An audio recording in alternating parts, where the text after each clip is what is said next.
Hey, I'm Latif Nasser. This is Radiolab. This week I'm re-upping an episode from 2007, which is like very early days of our show, about a fundamental mystery that now, like almost 20 years later, is still just as fundamental and just as mysterious as it was then. It is a fundamental mystery that takes up about a third of your life, and actually probably more, considering how much you crave it when you can't get it, but then paradoxically put it off when you can. Anyway, I'm not going to say any more because I don't want to step on the original episode intro, which is just adorable. So here you are. Drift off with our emeritus hosts, Jad and Robert. Yeah, wait, you're listening? Okay. All right. Okay. All right. You're Listening to Radiolab. Radiolab. From WNYC. See? Yeah. Rewind. I just thought I'd see if I can get the sound of baby sleeping.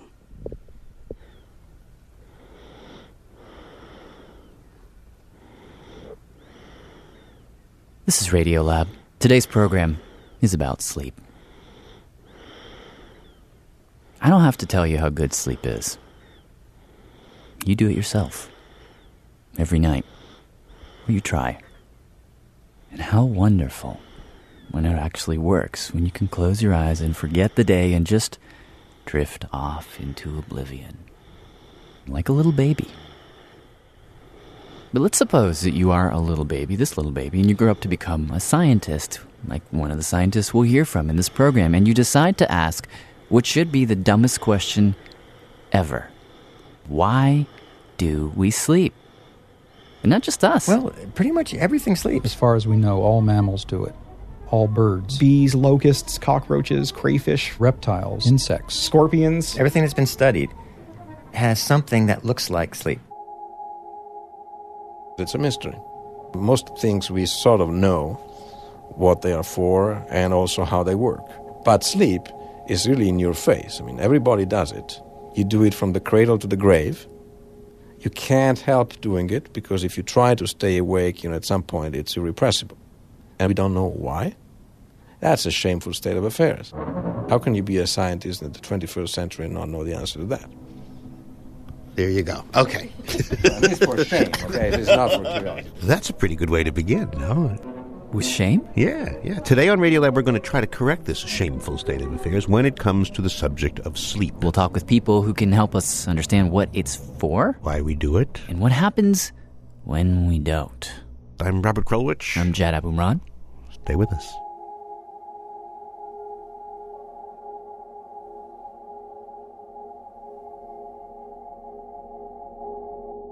For centuries, people thought that sleep was kind of the opposite of being awake. It's reasonable, one would think. Sure, because, during the day, you're doing all these things, you're having all these thoughts and feelings. At night, you just lie there.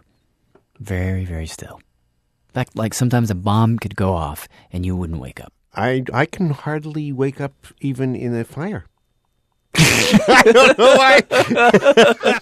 No, I'm a really heavy sleeper. I am a very, very heavy sleeper. The point is, if all you've got are your eyes to go on, sleep can seem like being, being off. Yeah, like offness. Right. Or worse. Well, both Shakespeare and Cervantes referred to sleep as death. That's Dr. Carlos Schenk. He wrote a great book about sleep called Paradox Lost. We go to bed every night, we die every night, and then we wake up in the morning and we're alive again. And that was the prevailing theory for centuries. For Dr. Schenk, the awakening to just how wrong Shakespeare and Cervantes were about sleep came one day while he was sitting in class for med school. My first year at medical school, This was back in 1972. we had an emeritus professor who actually was a Nobel Prize winner, Dr. Eccles. Sir John Carew Eccles from Here's what Australia. happened. This esteemed lecturer walks into class, pops a cassette into the tape deck, hits play, and out comes this sound. Well, the sound was... Or... Wait a second. Let me get it right. Oh, here we go. And multiply this by 100. This, the professor announced, is the sound of a cat's brain while asleep. My God. Schenk almost fell out of his seat. This is the brain during sleep? Making these really rapid, high-pitched, multiple sounds. That just blew us away. It wasn't just... Clearly, while that cat was curled up in its little kitty basket, its brain was very, very alive. Much more than anyone expected. And this is still a weird revelation. Like, take my cat, Sammy. Sammy. All right. This was the sound of my cat, Sammy, sleeping. To think that while Sammy is sitting on my lap, totally out, there's a circus happening in his brain. What's going on in there? If you can imagine back in the 70s, this was a paradigm shift. People were suddenly like, oh my God, if we're going to figure out anything about sleep, we have to ask the brain. And then this is the room where we do all of our surgeries. And luckily, that's easily done if you're willing to get your hands dirty. Okay, so the first step is you have to make an incision on top of the animal's head. When you've done that, we drill holes through the animal's skeleton.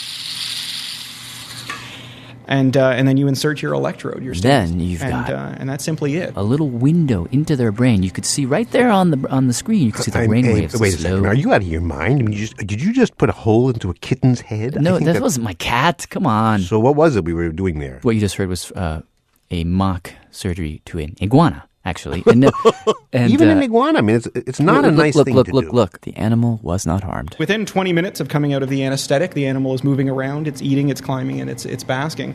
It might seem like a rather invasive procedure, but in actuality, it's not too bad at all. Yeah, and that, by the way, is John Leskew. He's a graduate student at the ecology department. At Indiana State University. Which is where we are.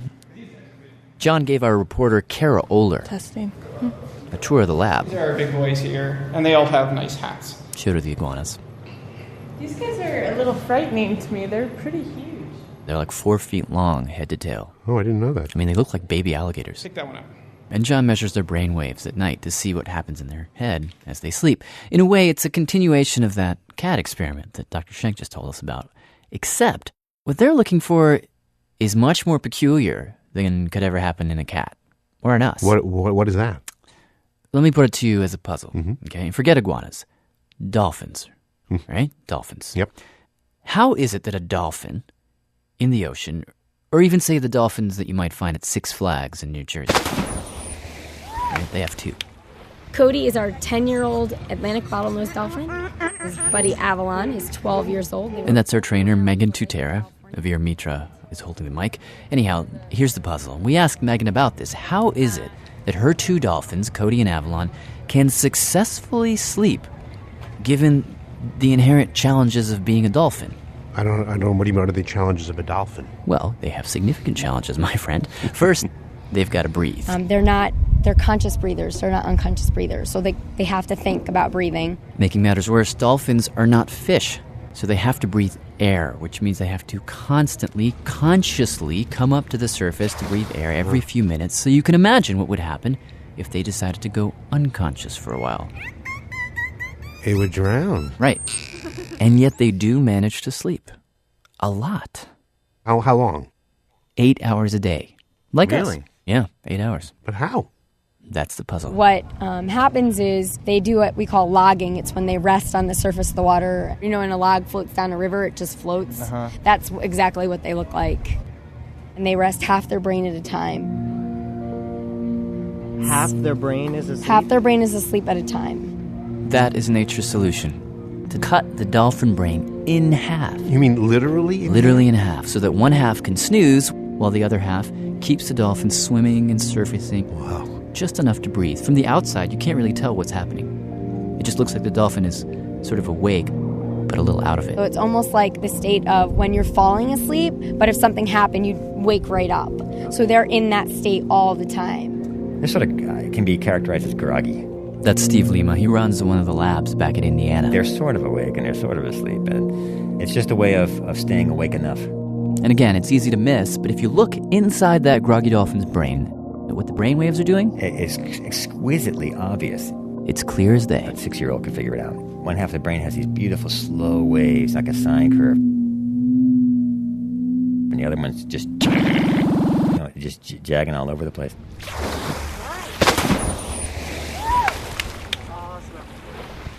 Oh, those were beautiful. Wow, that is amazing. Yeah, it's called unihemispheric sleep. That's what the guys at Indiana State are really interested in because, and here's the next surprise, it seems to go way beyond dolphins. Oh, yeah. Aquatic mammals like whales, seals, and sea lions. John says that all the marine mammals that have been studied seem to do it too. Recently, walruses, they're all found to engage in unihemispheric sleep as well.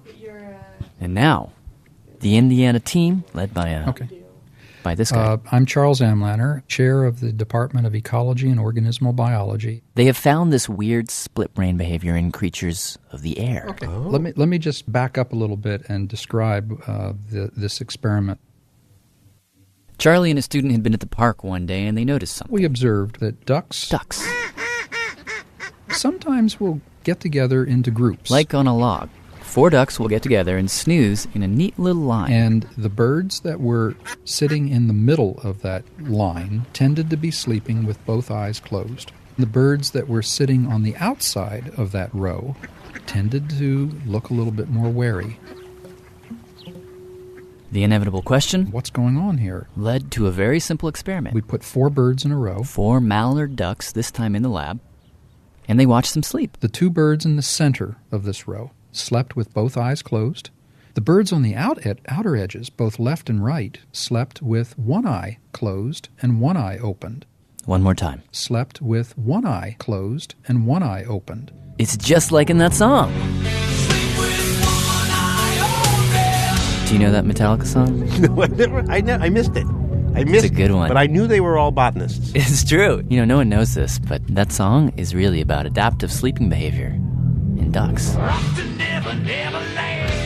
The outer eye, the eye that was faced away from the group, the eye that was facing towards where potential predators might come from, that stayed open. At this point, Charlie had a pretty good idea of what was going on because he knew that inside bird brains, each eye is attached to the opposite hemisphere. The left eye is attached to the right hemisphere. The right eye is attached to the left hemisphere. So his team implanted some electrodes to measure what the duck brains were doing, and voila.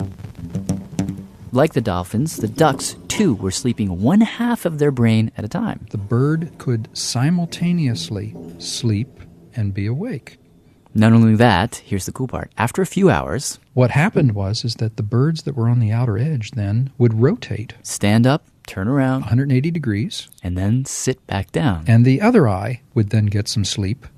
And consequently, the opposite hemisphere would get some sleep. When we saw that, we said, oh yeah, this is, that's good. Good, because right there in the ducks was a perfect illustration of what these guys think it's all about. You gotta sleep, for whatever reason. Right. But sleep is dangerous. Danger. That's the headline. For dolphins, the main danger is drowning. Danger. You know? Yeah. For ducks, getting eaten. Exactly. Danger. Ducks have to sleep. But how can they? When lurking in the darkness are foxes and wolves and 100 other eaters of ducks. Do you like snakes? I don't know. Not really. What? I don't dislike snakes. He's a good man. Mm-hmm. In another nifty experiment, John took the resident snake, Monty. This is Monty. Hi.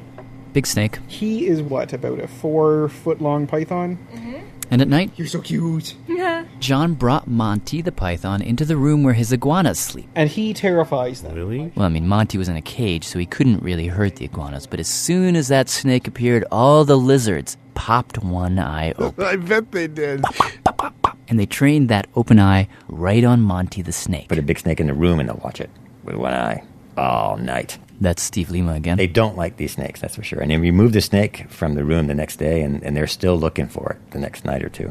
So they keep one eye, trained on that door for a few more About days? 2 or 3 days. They go back to regular sleep.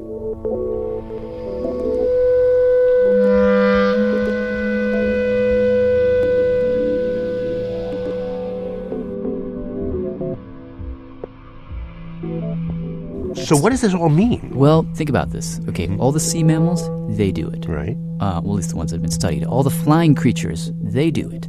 The reptiles seem to do it too. Who does that leave? You mean who's left not sleeping with half a brain on and the other half a brain off? Yeah. Us.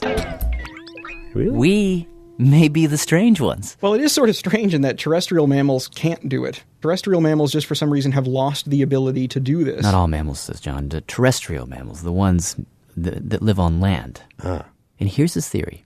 Sometime long ago, our scaly ancestor wandered up onto land and thought, I think I'll dig a hole. Yeah, I'm going to dig a hole. And the hole was dark, and it was safe. And for the first time in millions of years of evolution, that little creature closed both eyes.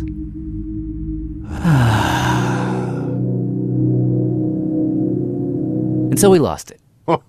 Totally speculative theory, of course, but the basic idea, though, is if you are protected and safe, you can afford to close both eyes, conk out completely. And that simple idea of safety, that explains, well, these guys think almost everything. Where you sleep, how long you sleep. It all boils down to two words. Predation risk. Predation risk. Predation risk. Which is really just a fancy way of saying, Generally speaking, just your risk of being killed. your risk of being eaten. Now, what does this have to do with us? Here we are, top of the food chain in our warm beds. Nice warm bed. Locked door. A locked door. Covers. Maybe a nice neighborhood. A good police force looking after you at nighttime. And you live in a country that has a very secure living environment. You would think that this whole predation risk idea has nothing to do with us. Well, there's a few studies that have looked at, say, sleep patterns where people are sleeping in novel environments. What's a novel environment? What does he mean? Well, like a hotel. Oh. That first night at a hotel, why is it no one could sleep well that first night at a hotel? On your first night of sleeping in a hotel room, you generally have less REM sleep and less deep slow wave sleep relative to sleeping in your house. I suffer from that myself. I don't sleep well in hotel rooms, especially if it's just one night per place or something. My sleep is terrible. There are some folk that actually hypothesize there are certain predator relays in the brain. Danger. And that these circuits remain active at all times.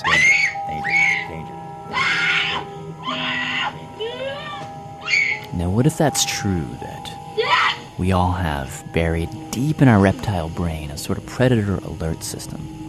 Perhaps in some of us, it's a little too sensitive. Okay, we're in the sleep lab at the Minnesota Regional Sleep Disorder Center, Mission Control we call it. We're viewing the typical sleep terror episode.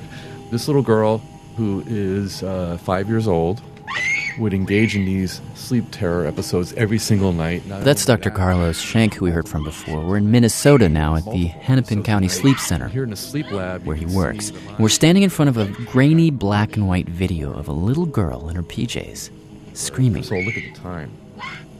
Dr. Schenk discovered an odd category of sleep disorders called parasomnias, which is why we came to talk to him. Para means around. Somnia means sleep. Around sleep. This might be the human analog to the ducks. People whose brains never quite shut off completely during sleep. Well, this guy is interesting. He has seizures. No, he doesn't. Wait a second. He showed us tape after tape. We're viewing a man who we very affectionately call Santa Claus. On the screen, a large guy thrashes back and forth. His legs are moving. He's going back and forth from his side to his back. And then suddenly he starts to...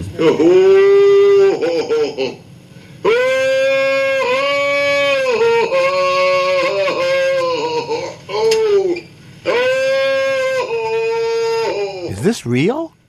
Yeah, this guy is in and out of sleep. He has no idea what he's doing. One of the interesting things Dr. Schenk noticed when he first began to diagnose parasomnias in the early 80s is that while they were in that kind of liminal space around sleep, a huge percentage of the patients would have these visceral dreams of being attacked. The common theme is a menace is posed from nowhere, coming out of nowhere. It's an immediate threat that you just can't ignore. Let's put it that way. You have to either fight it or run away from it. The dreams can be very violent. This is Martin Zabel, age 88. He's another of Dr. Schenk's patients. I remember someone coming up the stairway.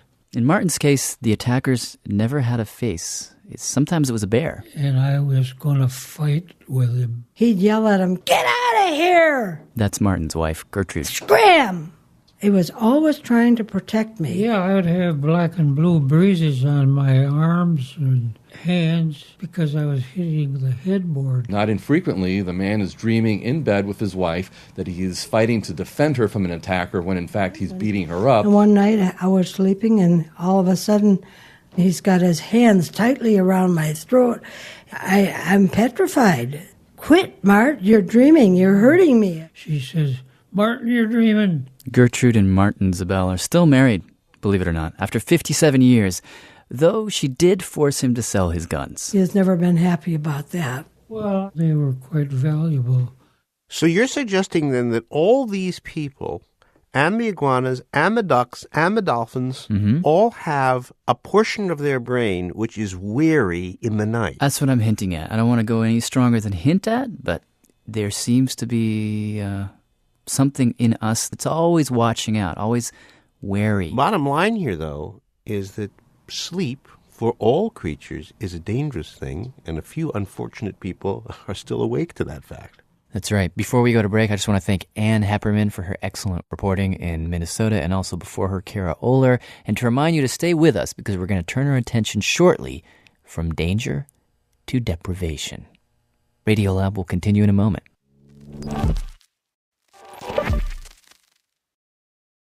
This is Radiolab. You are Robert Krulwich. Robert Krulwich is my name, and you're... I'm Jad Abumrad, and today our topic on Radiolab is sleep. Yep. It is something that all of us do. We can't help but do it. It's dangerous to do. It's so good, and it's universal. Think about it. Sleep is dangerous. And if sleep could have been circumvented in some way, natural selection probably would have found a way to do it. That's Steve Lima again from Indiana State University. Because it would be such a great idea to not sleep. Don't I know it? But there are times when you just can't sleep. Right. Maybe you're one of the 35 million Americans, I am, who has chronic insomnia. Yeah. You just can't sleep. You don't know why. It just doesn't happen. Or maybe you do it to yourself. And you pull all-nighters for school, or you have to drive long distances. Or, and here's what we want to turn our attention to next, maybe it is done to you. That's the case with producer Hannah Palin. She kept this audio diary of her own experiment with sleep deprivation. She has an 18-month-old son. It's 2:54 for the record.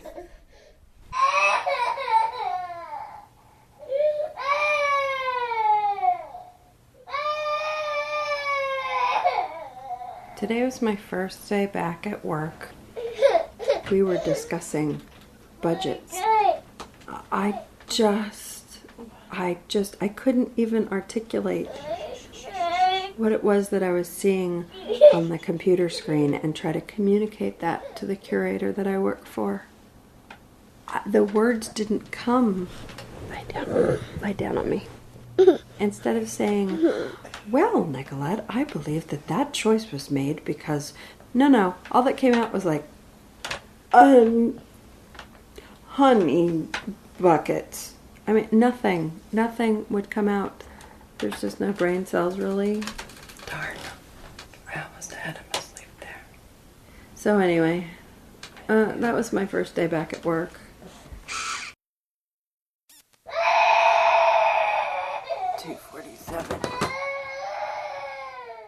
Dominic will not sleep. I don't know why. And I'm trying to get him to sleep and kind of at my wit's end. Oh, God, this just sucks. Totally sucks. Here's the funny thing. Everybody has a theory.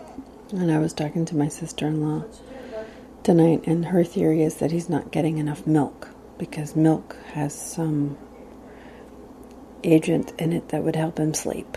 And he doesn't like milk. It's true. Other people say, oh, if you just would exercise him, if he just gets fresh air and exercise, he'll sleep all night. If you just let him cry, he would sleep all night. If you just would do whatever it is we're not doing, he would sleep all night.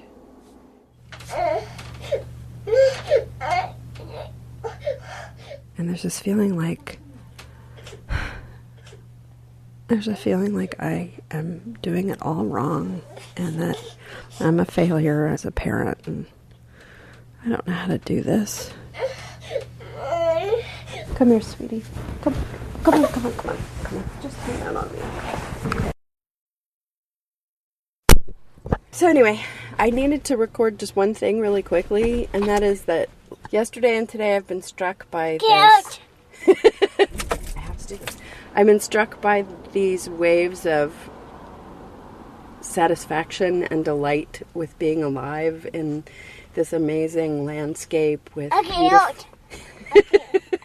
with a funny kid.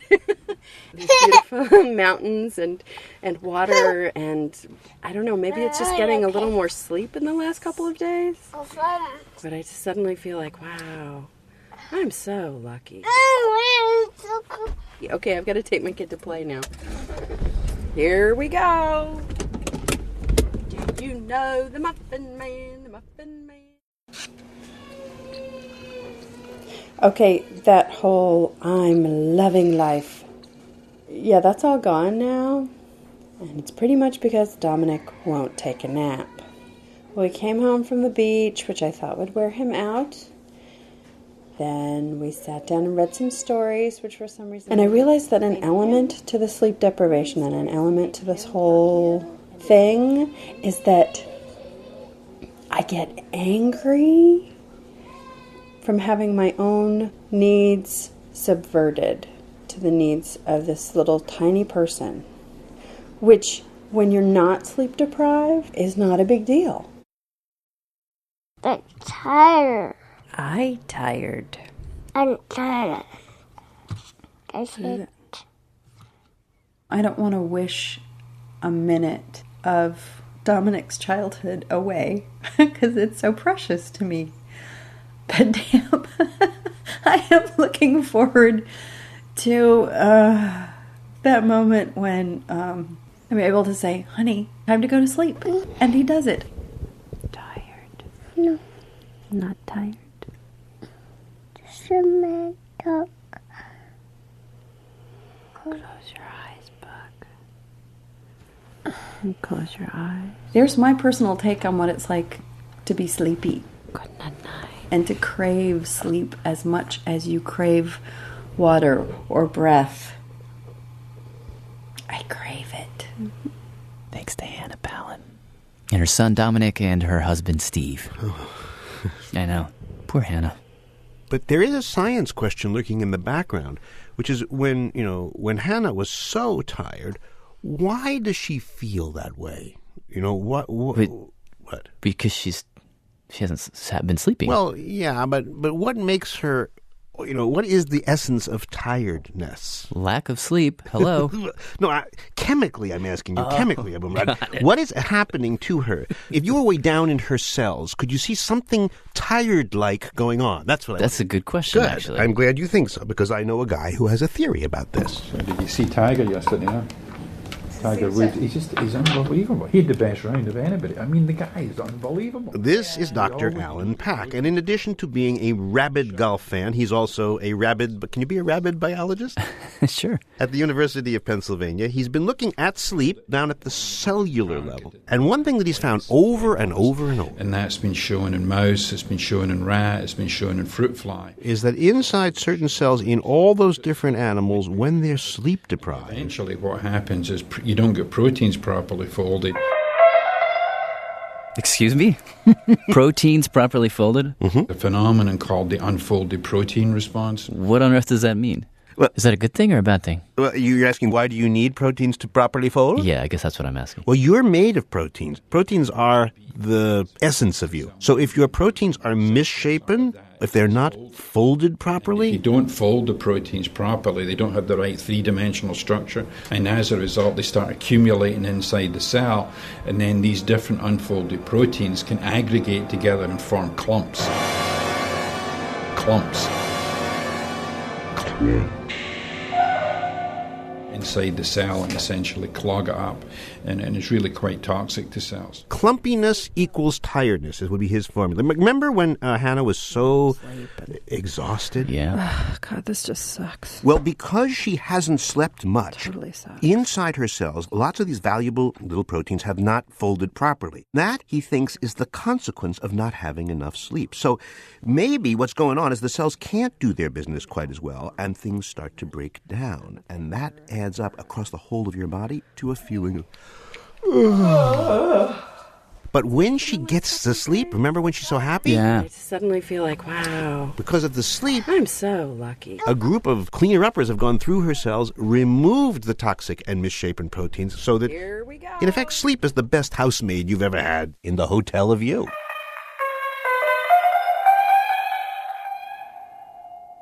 And this idea, the idea of sleep as a cleaner-upper, might even explain one of the most basic things about us as humans: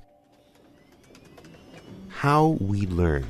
That's the notion of Dr. Giulio Tononi. Testing. My producer, Ellen Horn, and I went to visit him at his offices in Madison, Wisconsin. What are we expecting? What does he look like? We don't know what he looks like. A football player. A football player. But like a quarterback or tight end, not like a linebacker. So big, but not overwhelming. Yes. Yeah. How do you even know that? Website. See, but I was totally wrong. Sometimes Now, to be fair, he is a very attractive guy. He has sandy blonde hair and glasses. So he's actually more the sensitive guy intellectual than a linebacker. Yes. Introduce yourself. I'm Giulio Tononi. I am a professor of psychiatry here at the University of Wisconsin-Madison. But when it comes to the subject of sleep, which is his specialty, he takes sleep very seriously. What got you in sleep?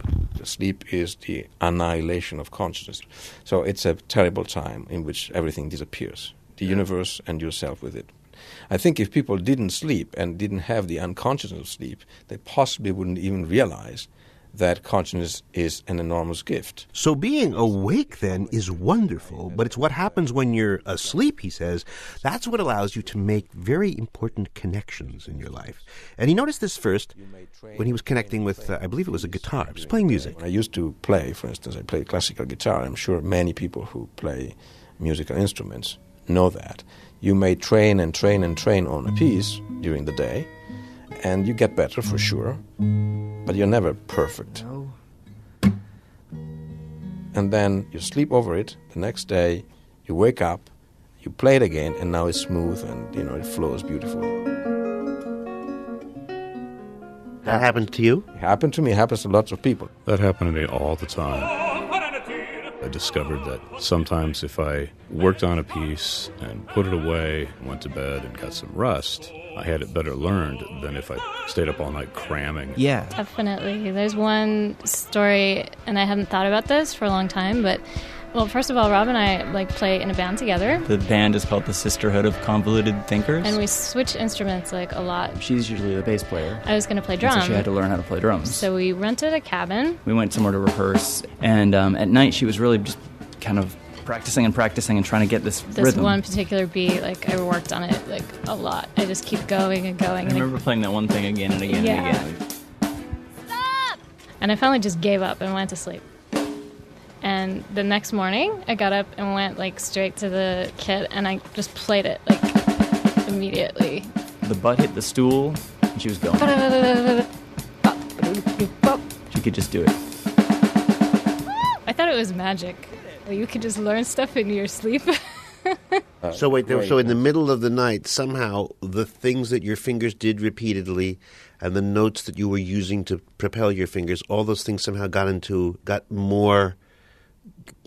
better learned. So you learned overnight, or what does that have to do with, you remember better in the morning? Well, what happens is that the next day you're a bit better off. What happens during the night to make you better off, this is up for contention. Tononi's contention is that sleep helps you remember by forgetting. I don't know what that means. Well, let me explain to you what he's saying. He says there's a limited amount of space in your brain. The real estate in the brain is pretty limited. Limited amount. That makes sense. It's a small little guy up there. Yep. And yet every experience you have during the day is going to take away some space. Uses up a little of what you got. When you are awake, inevitably, You learn, whether you want it or not. You are going around talking to me, having breakfast. I'll just have a medium coffee. Going to work, then yakking on the phone with your friends, talking to your mom. Very different from the friends. Then going home, taking a bath. Take a bath. Yeah, I get it. Everything you do during the day, every thought you think, no matter how small, it all causes your brain to form new connections. This conversation, as we're having it, is reshaping my brain. Yeah. Little pathways are forming that weren't there before I sat down. Exactly. Whether we recognize it or not, lots of things are going to change your brain by the end of a waking day. So if in the middle of the afternoon you sit down with your guitar and you practice the guitar intently, those 2 hours you're also making connections. And because you're concentrating, maybe you're making more connections than usual. These are guitar connections. And all those synaptic connections made during the day, one I'll just have a medium coffee. upon the other, upon the other. By the time you're ready for sleep at the end of the day, up in your head, it's a giant, unruly mess. And that is where we think sleep kicks in. Well, I'm going to guess here, but I think you think that sleep is a garbage detail that comes in and says, okay, you're done, you're done, you're done. It's actually even simpler than that. According to Tononi, there's not really a janitor who comes in and decides, okay, you have to leave, you get to stay. Nothing like that. Instead, he says what happens. We think that during sleep, waves of electrical activity, kind of like a late evening bath, wash over your head. They start at the back of your head, and they move to the front. These waves are called slow oscillations.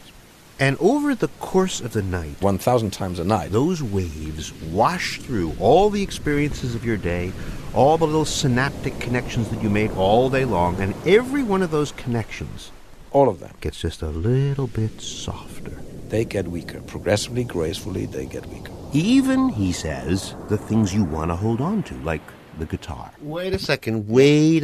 Yeah. You were the one who said you learned how to play the instrument in the afternoon, you went to sleep, and you play the instrument better in the morning. Yeah. Why would you wake up the next morning playing better? You should play more weakly, with less confidence, and less memory. Because after all, you've just given the whole place a bath. It's all relative, sir. What he means by relative is this, that mess of new connections in your head, some of those connections are softer, some of those connections were louder. The random things you ordered for lunch, they're softer. Okay. But the guitar, because you spend so much time thinking about guitar technique, you spend so much energy on it, that's louder. So we're just measuring connections here. Now imagine that sleep is a big volume knob. So listen to what happens when you lower the volume on the whole day. Lower, and lower, and lower. Now, you hear how the softer stuff just falls away? You can't hear it anymore? Yeah. But the guitar, while it's getting softer too, because it was so loud to begin with, now it stands out a bit more clearly, no? Yeah. The signals that have survived reasonably well are heard better because the background has become more silent. And so your ability to play the guitar better the next morning is not because you've learned skills overnight that you didn't have before. It's because all the other stuff taken up your brain has gone down in volume, and you're left with, relatively speaking, a better guitar fingering technique. You put your finger on it. So Mr. Tononi feels that sleep is a little bit like wind and rain, like the process of erosion. At the end of the day, or rather at the beginning of the morning, the things left standing are the things you need to know.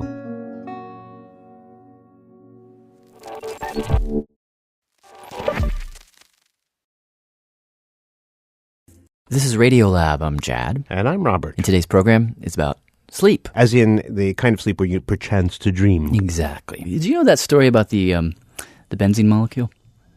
No. Speaking of dreams. No. Well, here. The benzene molecule? 1865. German chemist is trying to figure out the shape of this molecule, benzene. He knows it has a certain amount of one kind of atom and a certain amount of another, but he can't figure out how they all link up. Right. And he's tortured by this problem. Goes to sleep. Yeah. Has a dream of a snake biting its tail, wakes up, bolts right up, and says, "It's a ring. It's a ring." Do you believe that? I want to. Well, yeah. I mean, don't get me wrong. I hate it when people tell me their dreams. Hate it. I want to stab my eye with a fork, frankly, when people tell me their dreams. I don't know why. Well, I'm never going to tell you about my dreams again. Good. But you're not alone, because for a long time, scientists have avoided studying dreams because they think they're so random and meaningless and unstudyable. Right. But we did meet a guy. I'm Bob Stickgold, S-T-I-C-K-G-O-L-D. I'm an associate professor of psychiatry at Harvard Medical School. Who found an interesting way to ask the question, why do we dream? Simple question, very hard answer. Robert Stickgold was one of the first modern scientists to take dreams seriously. And for him, it began kind of by accident. I had been up in Vermont with my family. We had gone and climbed Camel's Hump, one of the higher, easy-to-climb mountains in Vermont. We'd gone at 8 in the morning. We were back at 2 in the afternoon. And for that whole day, he'd been up climbing on the rocks, gripping them with his hands, really climbing. Later that night, I lie down, I close my eyes. I can feel the rocks under my hands. And I sort of startle up and I say, whoa, that's really bizarre. It wasn't like I was thinking about it. I was there. I could feel the rock. I'd been off the mountain for 8 hours. Nothing like that had happened. I lie down in bed for 3 minutes starting to go to sleep. And boom, it's there. And I tried again and I fell asleep. 2 hours later, I wake up. I have to go to the bathroom. I go to the bathroom. I come back and I say, that was way cool. I have to try that again. And I cannot get it back. What happened in those 2 hours to those memories that they won't intrude anymore? And then I started talking to friends.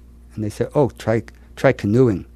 Or someone else says, try whitewater rafting if you want to get that. And someone else says, oh, hello, take organic chemistry. And you go to bed at night, and all you see are these bloody molecules rotating in front of your eyes. Those daytime activities are affecting your dreams. And that got him thinking. What exactly is the connection between what you do during the day and what you dream at night? What are the rules of that? He figured, all right, well, this replay is kind of interesting. Maybe I'll test it. But how? If I get some subjects together, what could I have them do during the day that would reliably end up in their dreams? Well, you can't have them all go for a hike. And I'm probably not going to get permission to take them whitewater rafting. Too expensive. So what could he do? It sort of sat fallow for a year.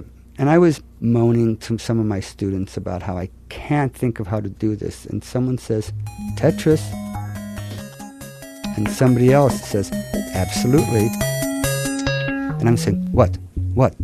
They say, well, don't you play Tetris? And I say, yes. Well, when you start playing Tetris, turns out when you start playing Tetris, when you go to bed at night, you lie down in bed, and you see Tetris pieces falling down in front of your eyes. Sure? Oh, yeah. You knew that? Absolutely. Your eyeballs. You guys both know that? Oh, yeah.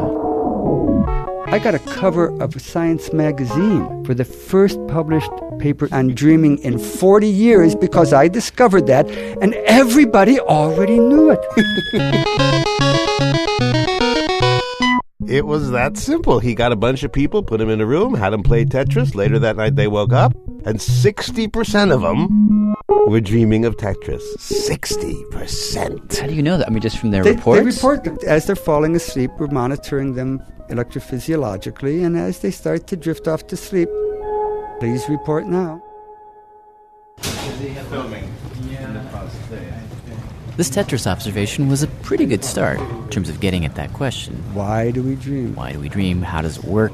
What if, as a next step, instead of having the people report their own dreams, waking them up and doing that whole thing, what if instead you could cut the person out of the equation entirely and go right to the source, to the dream directly? Matt Wilson. I'm a researcher here at MIT, and I'm a neuroscientist studying learning and memory. That's what Matt Wilson does. It takes us to the dream lab. So when we first come in, what we see is this bank of monitors. 13 monitors all in a row. Each monitor displaying ongoing activity in the brain with little panels, each panel showing these... It's like the Kennedy Space Center, really. All the monitors have data just flashing all over them. Graphs and squiggly lines and numbers. It's not immediately clear where all this information is coming from. But if you peek around the back, you'll see that all the computer wires go to one box, which then connects to a cable, which then goes up to the ceiling, over to a wall, and down into the head of one tiny rat. There he is. He's just kind of hanging out in his own little basket. See him just resting. Is that the little guy himself? Yeah, that's him. He looks pretty normal, except for this cable coming out of his skull. And the cable is basically a microphone, or a bunch of them, which Matt uses to eavesdrop on the brain cells inside the rat's head as they chit-chat. And this is what that sounds like. You can hear this kind of snap, crackle, pop sound. These are individual cells that are firing. Like, right there, Right one there, of those. and that kind of whooshing sound. I can tell that this animal's sitting, resting quietly. Amazingly, he says this while he has his back to the animal. He is so fluent with the Morse code language of the rat's brain cells, he doesn't even have to actually look at the animal to know what it's doing. He can just instantly decode all of that snapping. Kind of like that guy in The Matrix, the bald guy. I don't even see the code. All I see is blonde, brunette, redhead. Just by listening, Matt knows when the animal is sitting, he knows when it is sleeping, he knows when it's running around in a maze, he even can tell which direction it's running. It just happened that as we were studying these patterns while the animal ran around, after the experiments, the animals would get tired, they would go to sleep. I would be there in the room, but I would continue to listen to the activity. Notice how it's gotten silent? Yeah. And I began to notice that when the animals were asleep, the brain cells weren't just firing randomly. In fact, when animals would go into REM sleep, so now he is in fact going into REM right now, the pattern of activity you could hear, notice that it's not these whooshes anymore, it sounded very much like the pattern that the animal had just been running through. In fact, if you weren't watching the animal, you would think, oh, the animal has gotten up and is running around again, but then you turn and you look and you see the animal is asleep. He checked the data, and it wasn't simply that the rat was running around in its mind while its body was asleep. It seemed to be running a specific route. The same route, in fact, that it had run earlier in the day. Same sequence, same order, same everything? Yes. It was rerunning its maze, step for step. So then he asked the next question. Are they seeing the things that they saw while they were awake? We can actually look into these questions as a rat affects. And? So the answer is we see evidence of replay in basically all of the parts of the brain that we have looked in. They see the maze that they ran through? The very same maze? Yes, they so see that is the dreaming maze. in a sense. Well, they are. How do we define dreaming?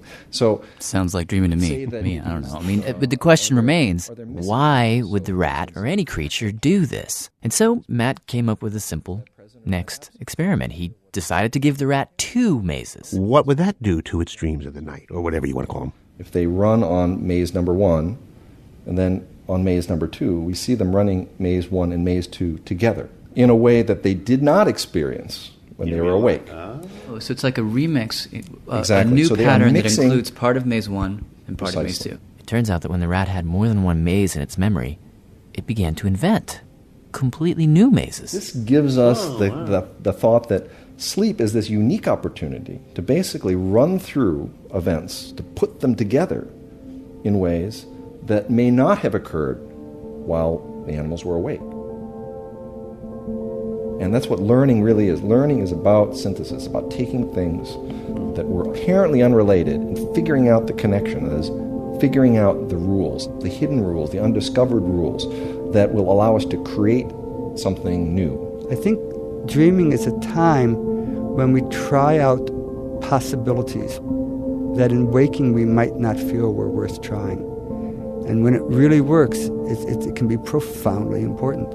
If Robert Stickgold is right, then how does this solving the problem thing, how does it work? How does the brain decide what to put into a dream and what to leave out of a dream? One of the interesting things about dreams is that people don't have dreams where they're word processing, where they're surfing the net. These things that they spend huge amounts of their day doing don't get into their dreams. But somehow Tetris gets in there every time. Every time. And why would that be?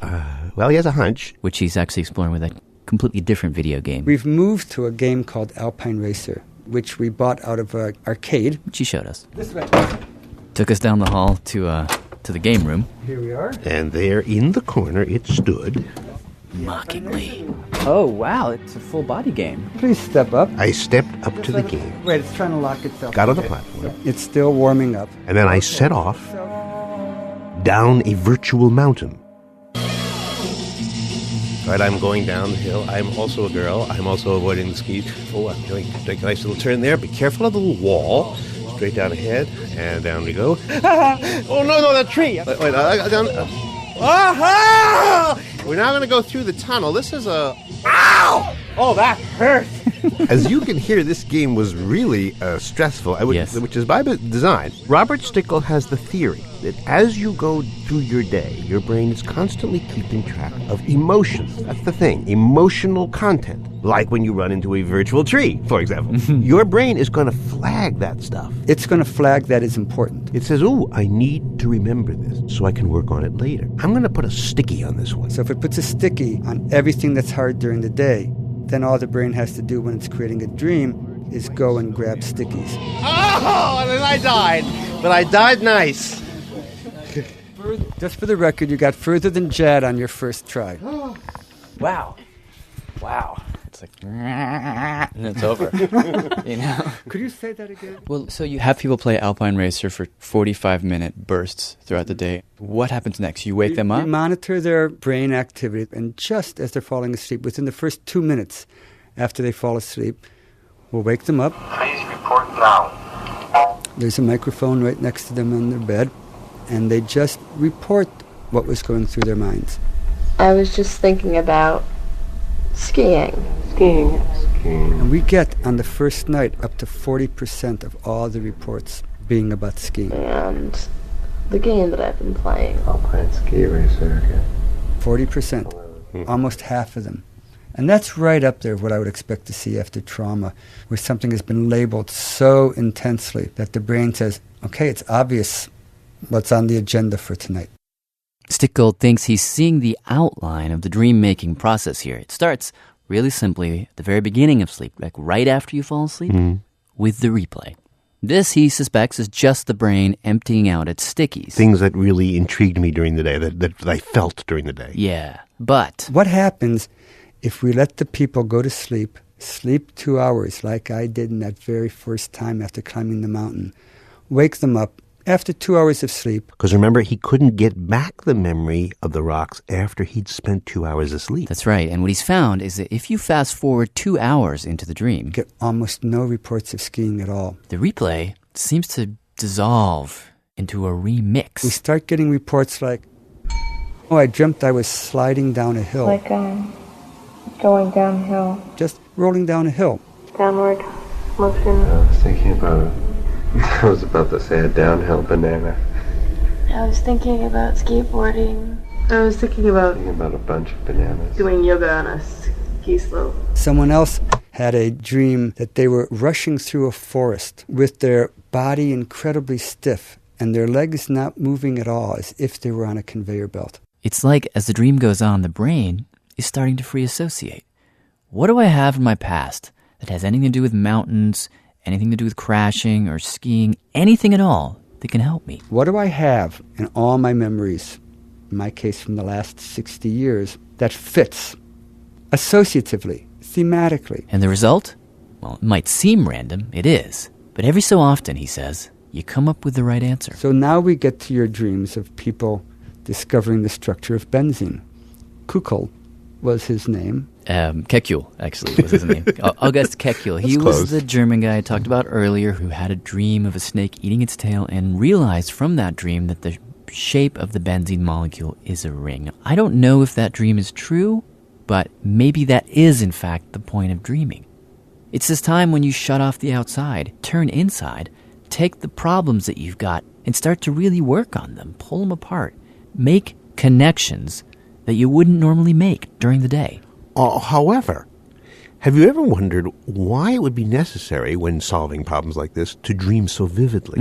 Are you at all puzzled by the super-duper technicolor, extraordinarily cinematic quality of some of these things? Because if it were just an everyday brain function to sort of make sense of the world and allow you to make new connections, you really wouldn't need quite the movie quality. So when we talk about dreams, what seems to come into dreams are memories, concepts, relationships, associations that have a strong emotional flavor.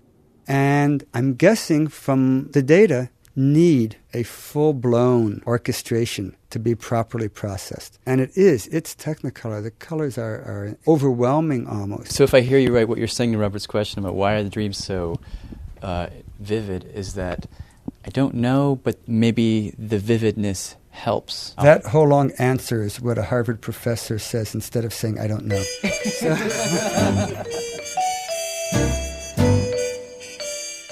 All right, that's all we got for today. If you'd like to learn anything more about what you heard in today's show, please visit radiolab.org. Hi, I'm Samin, and I'm from Oakland, California, and here are the staff credits. Radiolab was created by Jad Abumrad and is edited by Soren Wheeler. Lulu Miller and Latif Nasser are our co-hosts. Dylan Keefe is our director of sound design. Our staff includes Simon Adler, Jeremy Bloom, Becca Bressler, W. Harry Fortuna, David Gable, Maria Paz Gutierrez, Sindhu Yanamsambandam, Matt Keelty, Annie McEwen, Alex Neeson, Valentina Powers, Sarah Carey, Sarah Sandback, Ariane Wack, Pat Walters, and Molly Webster. Our fact checkers are Diane Kelly, Emily Krieger, and Natalie Middleton. Hi, I'm Erica in Yonkers. Leadership support for Radiolab Science Programming is provided by the Gordon and Betty Moore Foundation, Science Sandbox, a Simons Foundation initiative, and the John Templeton Foundation. Foundational support for Radiolab was provided by the Alfred P. Sloan Foundation.